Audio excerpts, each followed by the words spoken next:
Naand mense, Jaap hier, vanaand kyk ek Openbaring 11, na die twee getuies. En daar is 4 moontlike kandidate, waaruit julle kan kies. So ek gaan julle al die opsies gee vanaand. Maar dit is almal wat geleef het in daardie tyd van die disippels, die 4 hierdie getuies waaruit julle kan kies. The 2 witnesses.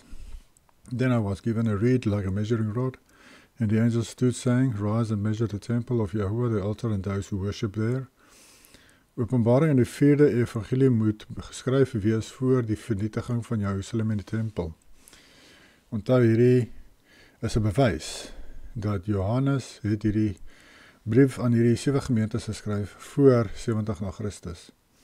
Nou, baie mense wil kom sê, hy het dit geskryf 95 na Christus, wat volgens hierdie vers nie so is nie. Hierdie is nog 'n bewys dat dit geskryf is voor die vernietiging van Jerusalem. En Nero het hom ons in die tronk gegooi, op Patmos, en Nero is dood, ek dink 68 na Christus. So, het sê vir jou, dat hy moes hierdie begin skryf het, so in die 60s na Christus, en voor 70. But leave out the court which is outside the temple, and do not measure it, for it has been given to the Gentiles, and they will tread the holy city underfoot for 42 months. Hierdie is 3,5 jaar. Die meting daarvan dui op Jehovah se beoordeling of evaluering van die mense se geestelike toestand en die van die individue daarin. Hierdie is dus 'n groot bewys dat hierdie oordeel van Jerusalem en die tempel handel spesifiek oor Juda en Israel, en nie die ander nasies nie. Om die stad te vertrap verwys na die vernietiging van Jerusalem en die tempel daarbinne oor 'n tydperk van 3,5 jaar. Dis hoe ek dit verstaan.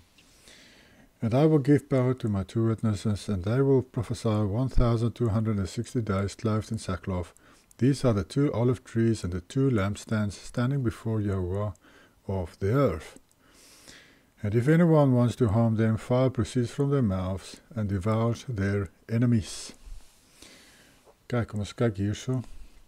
Psalm 18 vers 7 tot 8. Ja, ek wil net voor ek jy lees, daar is klaar een spesifieke persoon wat voldoen aan hierdie vereistes, wat 4 uit sy mond kan kom. En dit is Yahushua Messias. Ons lees dit in 2 Esdras 13, dat hy vernietig die nasies met 4 uit sy mond. Ons gaan aan hierso.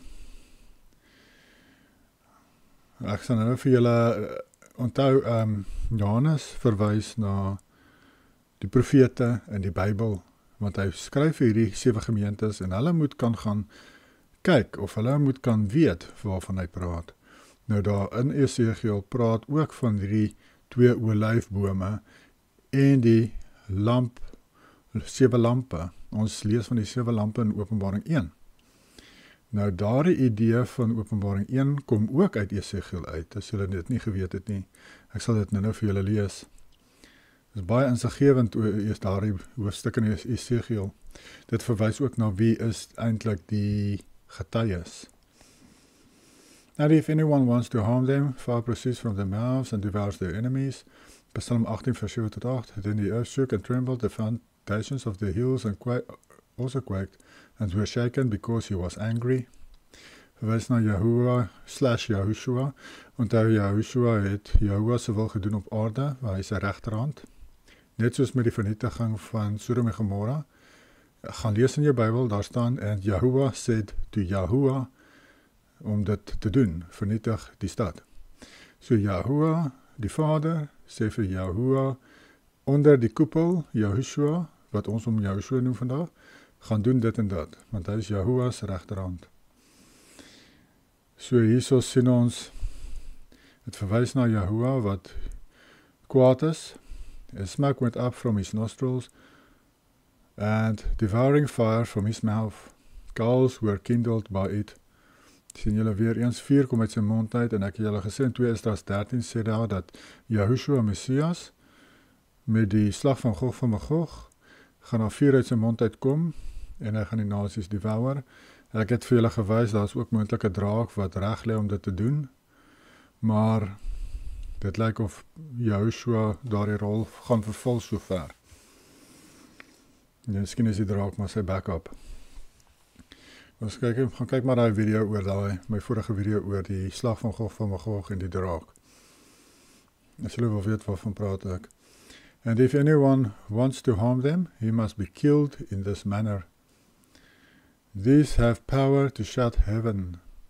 Hierdie, hoe hulle gejudges die mense of so, is meer soos soos 'n kodetaal.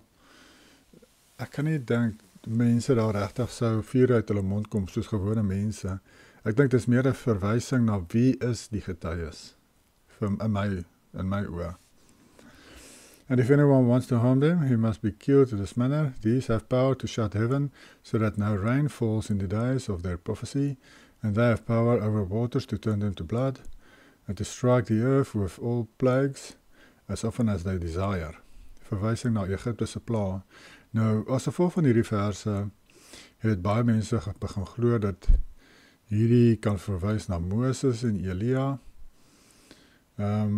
van die hemelsluit en water en bloed verander. Maar ek glo hierdie spesifiek maar net die verwysing na Egipte en alle ander pla ook wat jou oor nasies bring, of selfs oor Israel gebring het, in die verlede al. When they finished their testimony, the beast that ascends out of the bottomless pit will make war against them, overcome them and kill them. Nou, ek het al reeds in die vorige hoofstukke vir julle gewys, hierdie diere die bodemlose put is Rome. Ek het breedvoerig vir julle gaan gewys en verduidelik hoe alles wat gesê word van hierdie weermag, hierdie springkaan weermag uit die bodemlose put, hoe dit alles verwys na Rome. Alles van daardie springkane. Som die Romeinse weermag op. So hierdie is weer eens, is Rome, die beest, die dier van Openbaring is Rome van die disippels se tyd. Nie Rome vandag nie. Ek praat van die Romeinse ryk in die disippels se dae. Spesifiek. Die Rome van vandag pas nie in by hierdie beest, hierdie dier se verduidelikings nie. Die verduidelikings van die dier. Net die Romeinse ryk van die disippelse era pas hierby in. Die dier is Rome rondom in die dae van die disippels. Ja, ek het 'n bietjie verkeerd geskryf daar, maar is in die disippels se tyd. And their dead bodies will lie in the streets of the great city, which spiritually is called Sodom and Egypt, where also our master was crucified. So hier noem hulle Jerusalem, noem hulle Sodom en Egipte. Nou, ek gaan hier vir julle wys dat Josephus, hoekom moontlik dit ook die Sodom genoem is. Ons weet Sodom staan bekend vir sodomie en vir homoseksualiteit en seksuele losbandigheid. Kom ons kyk hierso wat sê Josephus, The War of the Jews, 4:19. Hulle, the zealots, het hulle self oorgegee aan vroulike losbandigheid, sonder enige steurnis, totdat hulle daarmee versadig was, terwyl hulle hul hare versier het en vrouklere aangetrek en met olie besmeer het. Nou, hy praat nou hier van die mans wat hulle gedoen het, soos crossdressers, omdat hulle baie mooi kon voorkom, verf onder hulle oë gehad, en het nie net die ornamente gedra nie, maar ook die begeerlikhede van vroue, en was skuldig aan sulke ondraaglike onreinheid, dat hulle onwettige plesier van daardie soort uitgedink het. En so het hulle hulself op en af in die stad rondgeloop, soos in 'n bordeelhuis, en die plek heeltemal verontreinig met hulle onrein dade. Terwyl hulle gesigte soos die gesigte van vroue gelyk het hulle met hul regterhand doodgemaak. Hulle het gou mense aangeval deur krygsmanne te word, en hulle swaarde onder hul fyn mantels uitgetrek, en elke mens deurboor, waarop hulle afgekom het. Ja, hulle het nog so rond getrippel daar soos vroumense, en dan skielik val hulle mense aan en maak hulle dood. Met swaarde.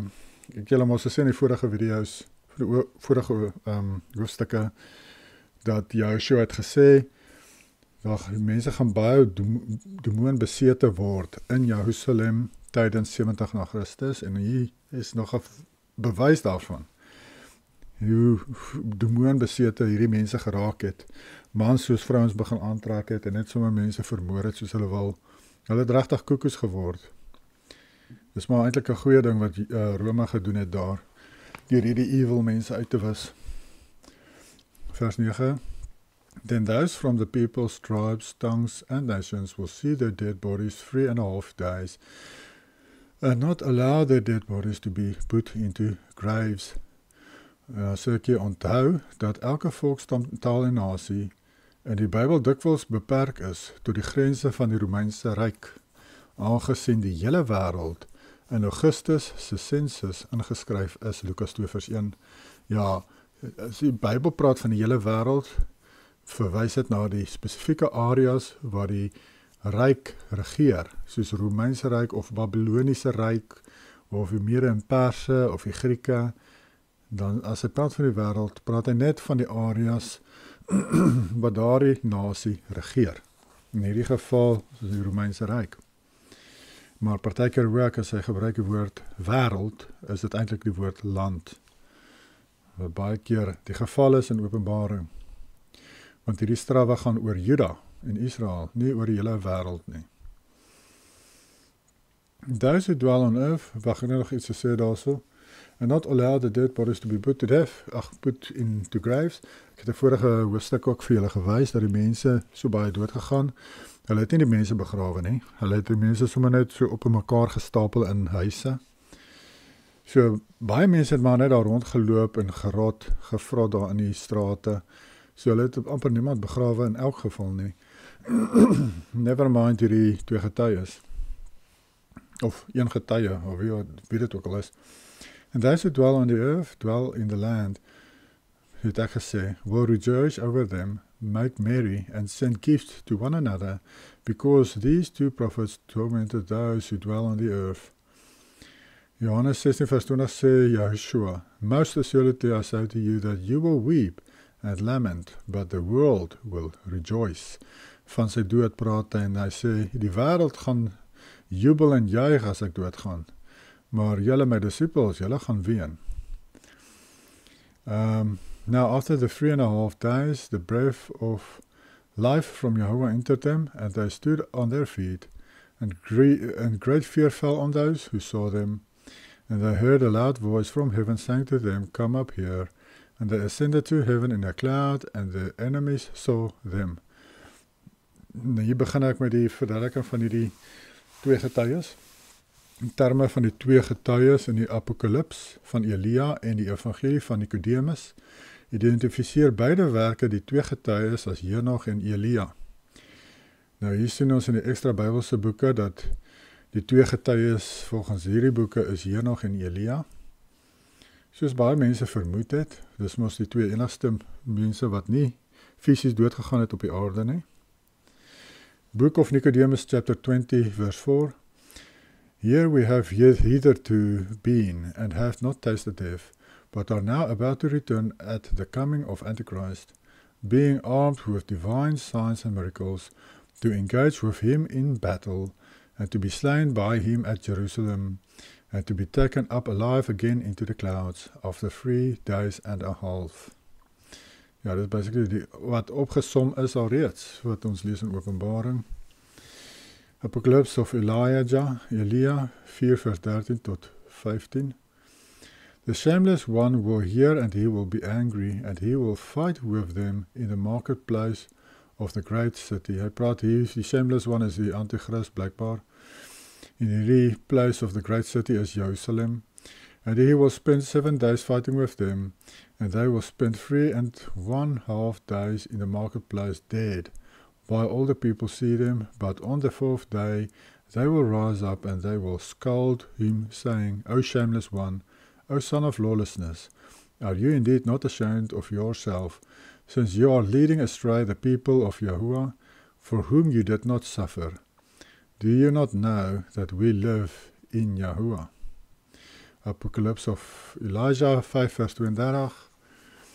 After these things Elijah and Enoch will come down, they will lay down their flesh of the world, and they will receive their spiritual flesh. So hy sê, hulle gaan hulle verheerlikte liggame kry, nadat hulle in Jerusalem was. En is interessant, hierdie apokalips van Elia, hy sê ook dat die mense wat geseël is in Openbaring, dat hulle is weggeraap. Julle sal dit nie kan glo nie, né? Ek het dit ook raak gelees na die dag toe ek hierdie apokalips gelees het hierso. Hier is hierdie boek, het is nie baie lang nie. Ek wil net hierdie vir julle lees gou, van die, wat hy sê, vers 4. Now those upon whose forehead the name of Messiah is written, and upon whose hand is the seal both the small and the great, will be taken up upon their wings, and lifted up before his wrath. Then Gabriel and Uriel will become a pillar of light, leading them into the Holy Land. Hy praat hier van die paradijs.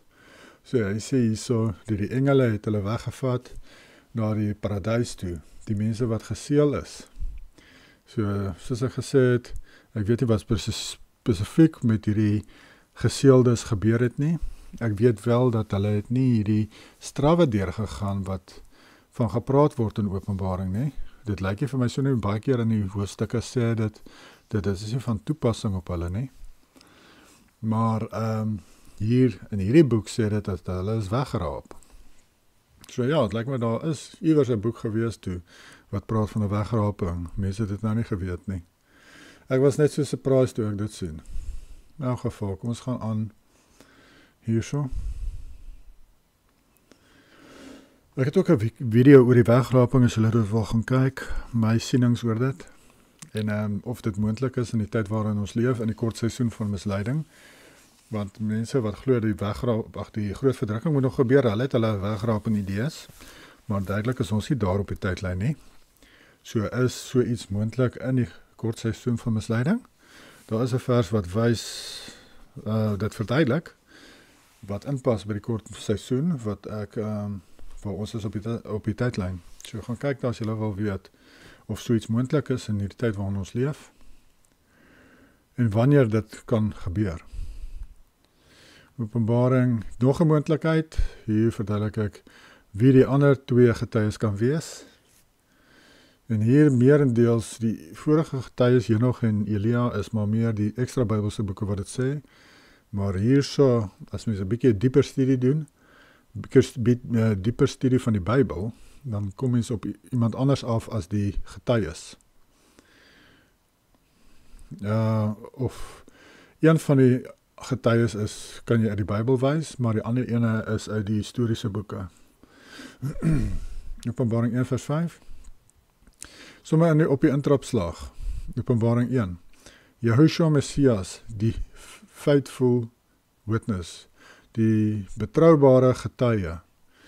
Hier op die intrapslag sê dit dat Yahushua Messias is the faithful witness, the firstborn from the dead, and the ruler over the kings of the earth. In the beginning, in die begin van die Openbaring 1, jy sien wat sê is tale meng dan, lees jy verkeerd partykeer. In die begin van Openbaring 1 wys Johannes ons dat Yahushua is die getroue getuie, dat hy twee rolle vervul as getuie, die rol van priester en koning. So, die rol van die twee getuies kan vervul word in een mens, Yahushua. En hoekom ek ook so sê, is, kyk hier so Johannes 8 vers 17. It is also written in your law that the testimony of two men is true. I am one who bears witness of myself, and the Father who sent me bears witness of me. Nou hierdie is nie die enigste plek waar dit gesê word nie. In die ander gospels word dit ook genoem. Daar's 'n langer gesprek wat Joshua het met die fariseërs oor dit. En hy sê basically dat hy is soos twee getuies. Hy sê hy getuig van homself en die Vader getuig van hom, so wat hy sê, wat hy getuig is waar en is akkuraat. So volgens hom voldoen hy aan die wet wat sê die testimony of two witnesses is true. So hy sê hy is twee getuies. Hy vervul daar die rol van twee getuies. Dit is uit sy eie mond, Zekaria, is maar Sagaria 4 vers 11-14. Die 2 olyfbome wat voor die aangesig van die Jahwe staan, en die koning is die koning en hoëpriester. Yahushua is beide die lam en koning in Openbaring 5 en Openbaring 10. Julle onthou mos Openbaring 5 is mos die lam met die 7 oë, die lam wat Yahushua verteenwoordig, wat die seels kon oopmaak van die boekrol van Daniel, die 7 seels. In hoofstuk 10 is dit die engel wat Yahushua voorstel, wat met die klank van 'n leeu uit sy mond praat hy. So hy verteenwoordig Yahushua as die leeu, die koning. So dit is die lam, of jy kan maar sê die priester en die koning, of die lam en die leeu. So hy vervul 2 rolle. Die rol so hy vervul die rol ook as 2 getuies, soos hy self gesê het. Openbaring 10 vers 1. I saw still another mighty angel coming down from heaven, clothed with a cloud. Ek het mos vir julle gewys, hierdie is 'n verwysing na Yahushua. Gaan kyk my vorige Openbaring 10 verduideliking. And the rainbow was on his head, his face was like the sun, and his feet like pillars of fire. Nou, pilare verwys ook na witnesses, of getuies. Messias se identiteit as die 2 getuies word ook in Openbaring 10 vers 1 geïmpliseer. In hierdie vers word Yahushua se 2 bene as 4 pilare uitgebeeld. Volgens Genesis, Joshua word pilare in die Bybel gebruik om getuies voor te stel. So dit is basically dan 2 getuies word saamgevat in 1 persoon, of 1 wese. Jesaja 55 vers 3 en 4. Die Messias, die seun van Dawid, blyk as 'n getuie aangespreek te word. Ek sal 'n ewige verbond met jou sluit, my troue liefde beloof aan Dawid. Kyk, ek het hom 'n getuie vir die volk gemaak, 'n owerste en 'n bevelvoerder van die volke. Hier verwys dit beslis na Yahushua. Gaan lees maar daar die hele hoofstuk, maar Jesaja 55 vers 5 en aan is, ek dink is 53 vers 5 wat so bekend is. Maar hierdie stuk verwys ook na Yahushua.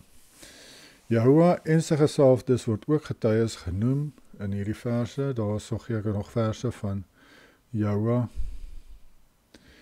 Ag, dit maak my so suur as hierdie goed so spring. Maar daar is nog 'n moontlikheid. Okay. Byna elkeen van die 14 plekke waar die naam Yahushua in die boek Openbaring gebruik word, is dit in verband met die amp van getuienisse, van 'n getuienis of openbaarmaker. So Yahushua word bykans deur die hele Openbaring verwys na as die witness. Soos hulle sê 14 keer word hy genoem die witness of 'n openbaarmaker. Daar word gesê dat Yahushua getuig of 'n getuie is. In Openbaring 1 vers 2, 1 vers 5, 1 vers 9, 12 vers 17, 19 vers 10, 20 vers 4, 22 vers 16 en 22 vers 20. David Chilton wys tereg daarop dat dit die regte aksie is vir 'n getuie in die regshof om die een hand op te lig as hy getuig. Hy illustreer dan hierdie feit deur Genesis, Exodus, Deuteronomium, hierdie verse kan julle gaan kyk, aan te haal. Is die engel van Openbaring 10 die 2 getuies van Openbaring 11, want hierdie engel in Openbaring 10 wat ek vir julle gewys het is Yahushua. Hy steek sy een hand op en dan praat hy. Dit is presies wat 'n getuie doen, 'n witness. Wat weer eens wys dat Yahushua is die witness van Openbaring. En soos Yahushua self gesê het, hy is soos 2 witnesses. Zachariah 4 vers 2-14. And he said to me, what do you see? So I said, I'm looking, and there is a lampstand of solid gold with a bowl on top of it, and on the stand 7 lamps with 7 pipes to 7 lamps. Hierdie is 'n direkte verwysing. Openbaring is 'n direkte verwysing na hierdie profesie van Zachariah. Julle sal sien, en alles hier gaan maar hoofsaaklik oor wat jy lees daar in hoofstuk 1. 2 olive trees are by it, one at the right of the bowl and the other at its left. Openbaring 1 vers 12. Then I turned to see a voice that spoke with me, and having turned, I saw 7 golden lampstands, and in the midst of the 7 lampstands, one like the Son of Man. Nou ja, ons sien al reeds, tussen hierdie lampstands, wat ook in Sagaria genoem word, wie staan daar so? Yahushua Messias. Hy is die witness. So I answered and spoke to the angel who talked with me, saying, What are these, my Lord? Then the angel who talked with me answered and said to me, Do you not know what these are? And I said, No, my Lord. So he answered and said to me, This is the word of the Yahuwah to Zerubbabel, not by might nor by power, but by my spirit, says Yahuwah of hosts. Who are you, O great mountain? Before Zerubbabel you shall become a plain, and he shall bring forth the capstone. Die capstone baie keer verwys na Yahushua Messias, en in hierdie geval ook, dit verwys spesifiek na Yahushua. And he shall bring forth the capstone with shouts of grace, grace to it. Presies wat Yahushua gebring het. Hy het genade gebring. Hy is die capstone en hy het genade gebring vir die mensdom. They are the eyes of Yahuwah. Openbaring 5 vers 6. Verwys na die oë, die 7 oë wat alles kan sien. Which can to and fro throughout the whole earth. Weer eens, die 7 oë wat beteken perfekte sig, perfekte sig. Verwys ook na Sagaria hierso. Openbaring 5 vers 6. Then I answered and said to him, What are these 2 olive trees at the right of the lampstand and at its left? Dit is die 2 getuies waarvan hy praat. And I further answered and said to me, And what are these 2 olive branches that drip into the receptacles of the 2 golden pipes from which the golden oil drains? Hy het verwys hierso na 2 bome, olyfbome, waar die olie drip op hierdie lampstand, en dit vul hierdie lampstand op sodat hy kan brand, né? Die 7 lampstands. And then he answered me and said, Do you not know what these are? And I said, No, my Lord. He said, These are the 2 anointed ones, who stands besides Yahuwah of the whole earth. Hy sê, die 2 getuies is hy wat staan langs die Vader. Nou, wie staan langs die Vader? Of wie sit langs die Vader? Hierdie is 'n verwysing na Yahushua Messias wat langs Yahuwah is, sy regterhand. Johannes 8 vers 17. It is also written in your law that the testimony of 2 men is true. I am one who bears witness of myself, and the Father who sent me bears witness of me. Herhaal maar net weer die vers. So mense, ek sê nie dis beslis so nie. Ek gee julle net nog 'n my opinie oor hierdie getuies. Soos ek sê, daar is 4 wat voldoen. So julle moet maar besluit watter 4 gaan julle kies, of watter 2 gaan julle kies uit die 4. Ons het alreeds Elia en Henog uit die ekstra Bybelse boeke, en hier gee ek julle nou baie voorbeelde dat dit moontlik Yahushua Messias self kan wees ook. En dan is daar nog 'n persoon wat gaan inkom nou, oor wie ek gaan praat, wat nog 'n getuie is, wat saam met Yahushua Messias inval, wat by hom inval, wat hulle dan die 2 getuies maak. Kom ons lees 'n bietjie van hom. Flavius Josephus, The Wars of the Jews, 653. Daar was een Yahushua, die seun van Annas, of Ananus, 'n gewone man, wat 4 jaar voor die oorlog begin het, en in 'n tyd toe die stad in 'n baie groot vrede en voorspoed was, tydens tabernakels skielik hard begin roep. Ons sien hy het begin, sy ministry het begin op die fees van tabernakels. Dit is nogal belangrik, ek gaan nou vir julle wys hoekom. 'n stem uit die ooste, 'n stem uit die weste, 'n stem uit die 4 windstreke. Hierdie goed lees mense ook in Openbaring wat hy hierso sê van hierdie goed. 'n stem teen Jerusalem en die heilige huis. 'n stem teen die bruidegom en die bruid. En 'n stem teen hierdie hele volk. Dit was sy geroep terwyl hy bedaags en snags rondgegaan het in al die lanings van die stad. Sekere van die mees vooraanstaandes onder die bevolking het egter groot verontwaardiging gehad oor hierdie verskriklike geroep van hom, en het die man gevat en hom met stokke geslaan. Nogtans het hy niks gesê vir die wat hom slaan nie, maar voortgegaan met dieselfde woorde wat hy voorheen geroep het. Hierop het ons heersers, dit is nou Josephus mos wat praat, so ons heersers praat nou was van die Romeinse Ryk se heersers, met die onderstelling dat dit 'n soort goddelike woede is in die man, hom na die Romeinse prokurator gebring, waar hy geslaan is totdat sy beendere blootgelê is. Klink dit nie soos Joshua nie? Messias. My punt is maar net dat hy is ook so geslaat soos Joshua met daardie sweep wat sy vleis so uitgeruk het. En nogtans het hy geen smeking vir homself gedoen nie en geen trane gestort nie, maar sy stem na die betreurenswaardigste toon moontlik gedraai.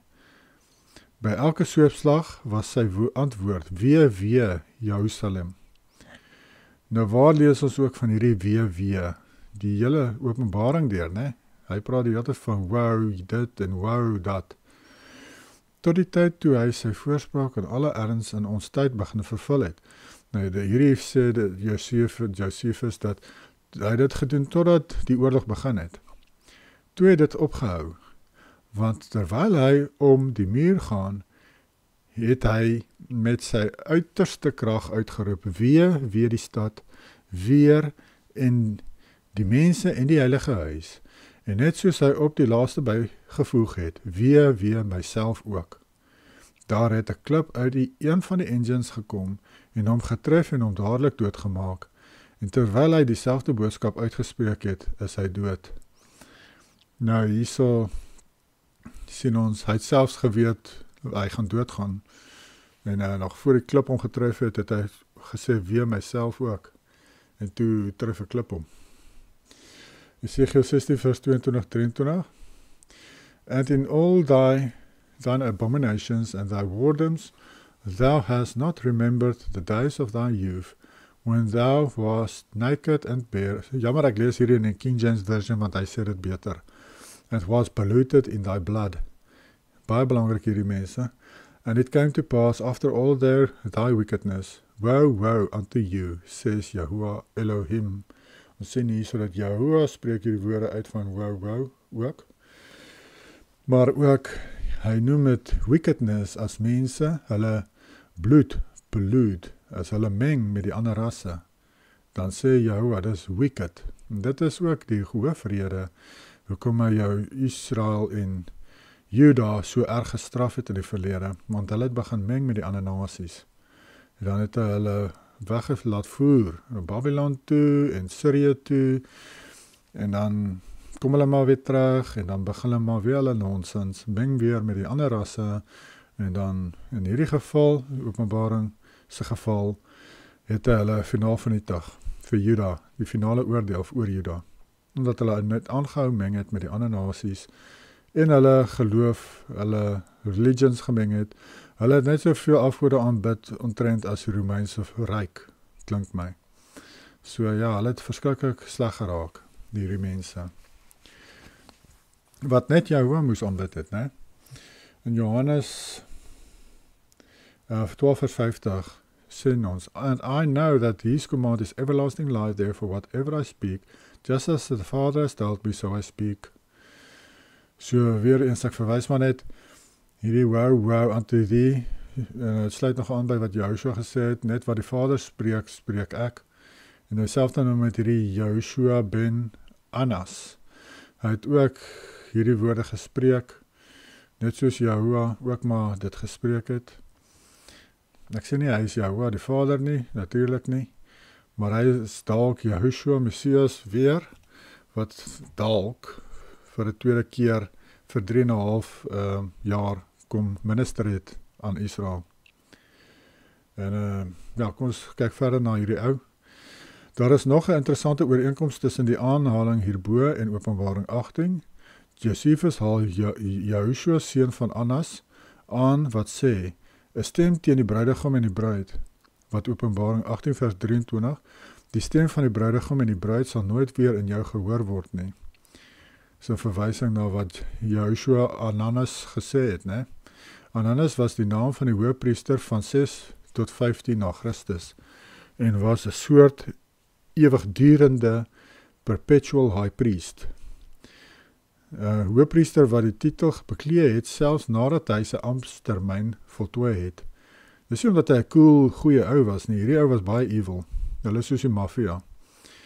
Hierdie gesin sit agter die dood van Joshua en van sy broer, Jakob.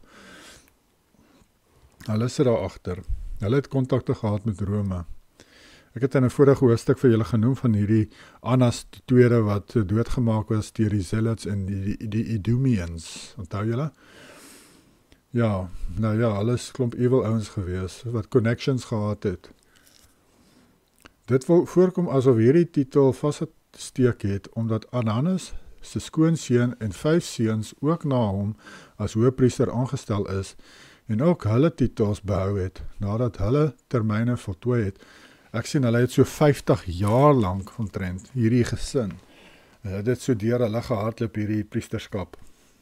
Dis hoekom hulle die naam gesien word as soos 'n perpetual high priest. Omdat 5, nou kan julle al verstaan hoekom hierdie ou Joshua homself noem seun van Ananus of seun van Annas. Hy verwys dalk na dat hy is die perpetual high priest. Omdat 5 van Ananus se seuns hoëpriesters geword het, het die van seun van Ananus gedurende die middel van die 1ste eeu amper sinoniem geword met die hoëpriesterskap. Met die aanneming van hierdie van het Joshua Messias dalk bedoel om 'n subtiele boodskap te stuur, om homself as die ware ewige hoëpriester te identifiseer, aangesien Joshua volgens Hebreërs 7 vers 24 'n permanente hoëpriesterdom het. So hierdie Ananus ou, ek dink nie dis dalk 'n ander ou nie, ek dink dit is Joshua Messias self moontlik. In Openbaring 7 vers 1 tot 3 is dit die engel wat uit die ooste opkom, wat die mag het om hierdie windepla terug te hou. Die 2 getuies het ook die mag om hierdie selfde pla te veroorsaak of te weerhou. Openbaring 11 vers 6. So, ja, Joshua Messias natuurlik, hy kan die pla terughou en veroorsaak, want hy is die enigste een wat die seels kon oopmaak van Daniël se boekrol, wat ons van lees in Openbaring, ek dink 5. Die feit dat beide die engel uit die ooste en die 2 getuies die mag het om die 4 winde pla van Openbaring te verdruk en terug te hou, impliseer dat hierdie 2 een en dieselfde is. Die feit dat hierdie Joshua Messias is, word geïmpliseer deur die feit dat Messias was die enigste een wat die 7 seels kon breek vir die pla om te kan begin in Openbaring 5. In die lig van die feit dat dit net Joshua was wat die seels kon oopmaak, is dit nie verbasend dat Joshua of Jahoua is wat mag het oor die pla, soos Openbaring 16 vers 9 gesê word, en hulle het die naam van Jahoua vervloek wat beheer het oor die pla. Dit is dus uiteindelik Joshua of Jahoua wat die mag het oor die pla van Openbaring. Die feit dat die 2 getuies en die engel uit die ooste ook hierdie krag het, impliseer dat hierdie figure Messias is. Openbaring 7 vers 1 tot 3. Ja, eintlik wat hy probeer sê is dat net volgens Openbaring kan net Joshua hierdie pla veroorsaak en stop. So dan moet die 2 getuies net hy kan wees, want volgens hierdie 2 getuies hoofstuk kan hulle dit doen. Hulle kan pla veroorsaak en hulle kan dit stop. Openbaring 7 impliseer dat die oordeel van wat binnekort in Openbaring oor Jerusalem sou kom deur wyse van die vrylating van die 4 winde. As Jesus, die seun van Ananus, dus waarlik 'n stem uit die 4 windstreke is, soos hy beweer, beeld hierdie feit dit uit dat hy van hierdie goddelike getuies is. Weereens net eintlik maar 'n verwysing na Joshua dan, hè, Messias. Het is interessant dat hy dieselfde naam ook gehad het as Joshua. en die van Ananus gebruik het as om te verwys na die ewigdurende priester. Openbaring 7 vers 1. Dit gaan kyk hoe lank is hierdie video. Die video is maar 'n langerige hoofstuk. Ja, is 40, is te erg, ek sal maar aangaan nie. Hierna het ek 4 engele by die 4 hoeke van die aarde sien staan en die 4 winde van die aarde teruggehou om te verhoed dat die enige wind op die land of op die see of teen enige boom waai. Toe het ek 'n ander engel uit die ooste sien opkom met die seël van die lewende Elohim. Hy het met 'n harde stem uitgeroep na die 4 engele aan wie mag gegee is om die land en die see skade aan te doen. Moenie die land of die see of die bome beskadig voordat ons 'n seël op die voorkoppe van die dienaars van ons Jahoua gesit het nie. Albei mans het op Pasga gesterf. Ja, dis maar dit wat ons van gepraat het nou. Albei mans het op Pasga gesterf. Dis nog 'n coincidence, né? Yahushua Messias en Yahushua ben Ananas het albei op Pasga gesterf. Want dit was toe dat Titus sy belering van Jerusalem begin het. En Yahushua, die seun van Ananas, het die gees gegee. Met die begin van hierdie oorlog op Pasga is hy gedood deur een van daardie balle wat hulle gegooi het op die stad. Aangesien hierdie man vir 4 jaar tot die begin van die oorlog deur niemand gesien is nie, beteken dit, soos Yahushua en die 2 getuies van hierdie hoofstuk, het hierdie man 3,5 jaar lank gepreek. So, Yahushua se ministry was 3,5 jaar. Nou, hierdie Yahushua ben Ananas se ministry was ook presies 3,5 jaar. Hy het begin op Tabernakels geëindig, sy lewe het geëindig op Pasga, dis 6 maande, en dan het hy kan jy 3 jaar by dit sit, so 3,5 jaar. En so, ek vermoed dan Yahushua se ministry het ook begin op Tabernakels, op daai fees. Want dit is 6 maande vanaf Tabernakels tot en met Pasga. Hy het begin uitroep op Tabernakels en is dood op Pasga. En hy het dit begin doen 4 jaar voor die oorlog begin het. So dit gee jou 3,5 jare. And in the same hour there was a great earthquake, and the 10th of the city fell. In the earthquake 7,000 people were killed, and the rest were afraid and gave glory to Yahuwah of heaven. Beide die dood en hemelvaart van die 2 getuies en die dood en hemelvaart van Yahushua is gekenmerk deur die teenwoordigheid van die gloriewolk. Soos hierbo genoem, is die wolk wat Yahushua in Handelinge 1 vers 9 en die 2 getuies verduister het, ten tye van hulle hemelvaart in Openbaring 11 vers 12, die gloriewolk, die teken van die teenwoordigheid van Yahuwah. Ek het in 'n vorige hoofstuk mos ook al vertel van die gloriewolk, en ja, hoe dit werk en dat daar aardbewings is as dit kom en dit verdonker die lig en reën en storm en donderweer en soos ek sê weerlig. Dit is gewoonlik tekens van die gloriewolk. As Yahuwah of Yahushua kom met oordele, dan is dit wat mens sien. In die geval is dit om Yahushua te kom al byvoorbeeld, het 'n wolk om op was hy bedek deur 'n wolk, en hier Openbaring ook weer eens was daar 'n wolk met hulle opvaarding, Yahushua ben Ananas. Hierdie idee word ondersteun deur die feit dat vers 6 impliseer dat dit tydens die dood van die 2 getuies gereën het, en soos hierbo genoem is reën 'n teken van die teenwoordigheid van Yahuwah oorhoofs in die gloriewolk volgens Psalm 18 vers 9 tot 11. Verder maak vers 13 melding van 'n aardbewing by die hemelvaart van die 2 getuies. Nog 'n teken van die teenwoordigheid van Yahuwah op die gloriewolk volgens Joël 2 vers 10. Voor hulle 'n aanvallende leer, bewe die aarde, die hemele bewe, die son en die maan word verduister, en die sterre skyn nie meer nie. The second woe is past, behold, the third woe is coming quickly. Nou, as ek net 'n paar versies oor, ek wil dit gou klaarmaak hierso. The seventh trumpet, the kingdom of proclaimed. Then the seventh ek weet net hier so dit voltooi nou maar die getuies, so daar is 4. Dis Henoch, Elia of Yahushua Messias en Yahushua ben Ananas.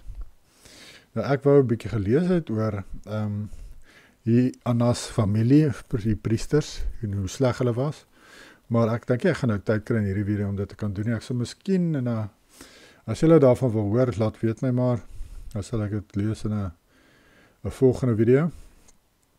Maar dit gaan nie nou tyd wees nie. Seventh trumpet the kingdom proclaimed. Then the seventh angel sounded, and there were loud voices in the heavens saying, the kingdoms of the world have become the kingdoms of our Master and of his Messiah, and he shall reign forever and ever. Matthäus 28:18. And Yahushua came and spoke to them, saying, all authority has been given to me in heaven and on earth. Ja, hier verwys na Yahushua se regeringskap wat hy ontvang het met sy dood en opstanding, toe het hy begin regeer alreeds. And the 24 elders who sat before Yahuwah on their thrones fell on their faces and worshipped Yahuwah, saying, we give you thanks, O Yahuwah Elohim Almighty, the one who is and who was and who is to come. Because you have taken your great power and reigned, the nations were angry, and your wrath has come. And the time of the dead, that they should be judged, and that you should reward your servants, the prophets and the saints, and those who fear your name, small and great, and you should destroy those who destroy the earth. Die profete, saints en diegene wat jou vrees, verwys almal na mense wat die gebooie van Jahwe onderhou. Die profete se doel was om vir Israel te sê, om terug te draai na Jahwe se gebooie toe. Saints onderhou die gebooie deur geloof in Yahushua Messias, soos ons lees in Openbaring 14 vers 12 en 12 vers 17. Jahwe se oordeel is negatief vir diegene wat sy skepping skend. Ek glo dit sluit in diere doodmaak. Diere is deel van Jahwe se skepping. Yahushua het ook verlossing gebring vir diere, wat nie meer gedood sou word in die tempel nie. Yahweh desires mercy and not animal sacrifice. If you knew what this meant, you would not have condemned the innocent animals. Dis wat Yahushua vir die priesters gesê het, want hulle het lekker baie geld gemaak met hulle diereoffers, want hulle die diere verkoop in die tempelarea, en Yahushua het mos uit woede hulle daar uitgejaag een keer, die money changers en die mense wat die diere en goed verkoop, en sê, dis 'n plek van gebed, dis nie 'n marketplace wat hulle net klomp goed kan verkoop nie, maar dit was 'n lekker besigheid vir hierdie priesters, en natuurlik vir hulle om te kan bly priesters wees, moes hulle geldjies gee aan die Romeinse Ryk se leiers, anders stel hulle iemand anders aan. Nee, so dit het hulle baie korrup gemaak aan die einde. En ook maar kop en een mis met Rome. Maar dit sou julle nou gehoor het as ek gelees het van daardie Ananas familie. 'n bietjie. Then the temple of Yahweh was opened in heaven, and the ark of his covenant was seen in this temple, and there were lightnings, noises, thunderings, and earthquakes, and great hail. Hoekom die tempel in die hemel is? Want dit wys dat Yahushua is nou die priester, die ewige priester vir die mensdom. Geen aardse tempel is meer nodig nie. Hierdie idee gaan hand aan hand met die vernietiging van die aardse tempel in Openbaring 17, wat weer eens mense wys, Openbaring het vervul 70 na Christus. Want dit is waaroor dit gaan. Hierso ook, in hierdie hoofstuk, wys 11, hoofstuk 11, sien ons, praat hy alreeds, van die tempel is nou in die hemel, en Yahushua is nou die priester daar, wat eintlik maar sê, die tempel op die aarde is nie meer nodig nie. En ons sien mos, Openbaring gaan oor die vernietiging van Jerusalem en die tempel. Die slegte korrupte priesters sou nooit die diereoffers stop nie. Dit was 'n lucrative besigheid vir hulle. Yahushua moes 'n eind daaraan bring met geweld. Dit is regtig so, hulle het Yahushua doodgemaak, omdat hy begin amok maak het in die tempel, deur die diere daar uit te jaag. Dit was die,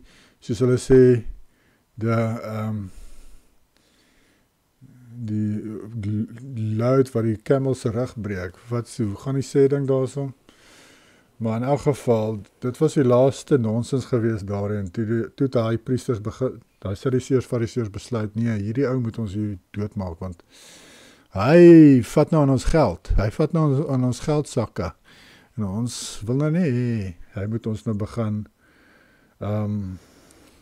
ons armer maak met al sy manewalisse nie. En toe maak hulle goeders op om hom dood te maak.